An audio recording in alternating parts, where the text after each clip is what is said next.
د پنجاب صوبې راولپنډۍ ښار په ډوک کمالدین سیمه کې د مومندو ضلعې 9 کلن ماشوم نويد خان چې د جنسي تیری وروسته وژل شوی وو، مور پلار یې له حکومته غوښتلي چې قاتلان دې زر تر زره گرفتار کړي او ورته د سخت سزا ورکړي. د نويد خان پلار اجمیر خان پرون د جمعې په ورځ مشال ریډیو ته وویل سوی د اکتوبر په 10 نیټه ماښام د شپږو بجو نه وروسته لادرکه شو او د اکتوبر په 14مه د کور نه قریبا 1.5 متره لري په پټو کې خراب کړل شوی مړی وموندو. موږ مزدورکار خلک موږ سهار زو ماخستن راځو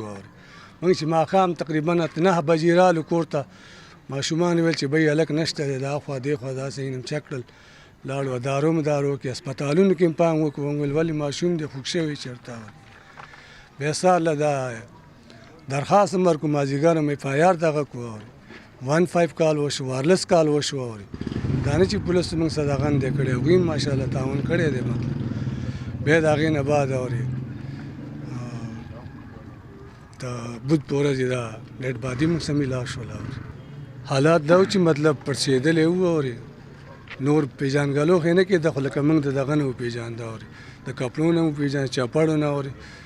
خپل دغه نم دغه نمو پیژاندو. بلخو د ایرپورټ تانې اس ایچ او د اواز نه نشرولو په شرط مشال ریډیو ته وویل 9 کلن نويد خان د جنسي تیری وروسته وژل شوی دی. پولیسو خپل پلټنې شروع کړې دي او په ابتدایي توګه یې د شک په بنیاد 2 کسان نیولي هم دي. د ذکر دا چې د روان کال مې میاشت په 15مه نیټه د مومندو ضلعې فرشته مومند چې د اسلام آباد چکشیزاد سیمې نه ورکه شوی و د مې په 20 یې خراب کړل شوی مړی وموندل شو. د کم وروسته چې د نوموړي د کورنۍ غړو او ځایي خلکو په ترامړي چوک کې په احتجاج لاس پورې کړو او د حکومت لخوا د مظاهرچیانو غوښتنې منلو وروسته د مې په 21مه یې فرشته مومند خاورو ته وسپارله. د مومندو ضلعې نه منتخب د خېبر پښتونخوا اسمبلی غړی نثار مومند چې متاثره کورنۍ سره د غمرازۍ لپاره ورغلی و مشال ریډیو ته وویل له دې وړاندې هم داسې یو شمېر کیسونه مخې ته راغلي دي او په صحیح توګه د پلټنې نه کېدو له وجې تر اوسه یو مجرم ته هم سزا ورنه کړې شوه. دا واقعګانې یوازې دا نه چې موږ سره کېږي دا دلته د پنجاب ماشومانو سره هم کېږي خو بیا د هغوی د ماشومانو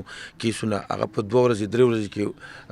د هغه ریسرچ مو شي هغه تالاشي مو شي هغه میلاو هم شي هغه چې دی نو هغې ته سزا هم میلاو شي او بیا په میاشت کې دننه هغه ډیث سینټنس ته ورسي.